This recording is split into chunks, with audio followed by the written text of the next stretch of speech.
The FIFA World Cup is done and dusted and France are second-time champions. Honestly, I'm glad. Not that I wanted France or any team in particular to win, but sort of because I didn't want Croatia as world champions. How weird would that sound? World champions Croatia. Glad that's over and done with, and glad the talk of bread will now die out.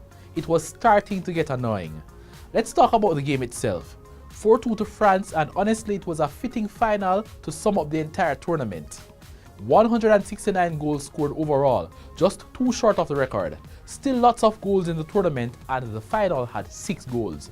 This tournament had the most penalties of all World Cups, and we had one in the final.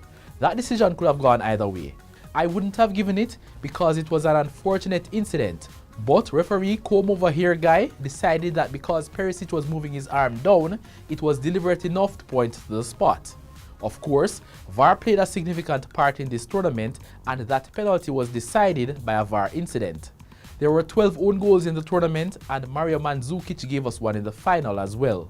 We saw Russian President Vladimir Putin on our screens throughout the tournament, and the final had a political element to it when members of Pussy Riot invaded the field. The game was played at a great pace, and I'm glad the match didn't get dragged into extra time. Great to see Kylian Mbappe become the face of the tournament as he also scored. He's set to establish himself as one of the top players in the world. With the Messi-Ronaldo era coming to a close, Mbappe is well poised to take over. It's a relief that we now don't have to have that mindless discussion that he can't be one of the greatest of all time simply because he's never won a World Cup. There were other players who stood out for me in the whole tournament, and I'll share them as my World Cup 11. In goal, I have Belgium's Thibaut Courtois, and at right back, England's Kieran Trippier. His teammate Harry Maguire and France's Raphael Varane occupy the centre-half slots. Lucas Hernandez from France goes to left back for me.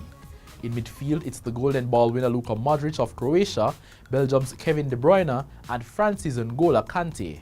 What a life Kante is having. 2 years ago, he was Premier League champion with Leicester City, then a year ago, he repeated that feat with Chelsea, and now he's a world champion. Incredible. My 3 in attack are obviously Mbappe, Croatia's Mario Mandzukic, and Belgium's Eden Hazard. My tournament flops would easily be Ronaldo for not taking his team further than the round of 16. Argentina, Jorge Sampaoli, and Lionel Messi for what a mess that team has been throughout the tournament was my flop.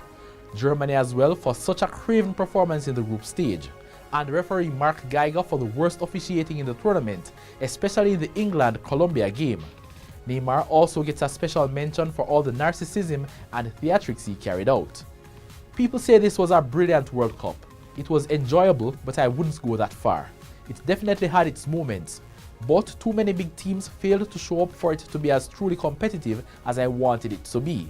For that reason, I'd give this World Cup a passing B grade. What are your thoughts on Russia 2018 as a whole though? Leave your thoughts in the comments, and don't forget to like, share and subscribe. This has been your Match Card, and I'm Rashid Parchment.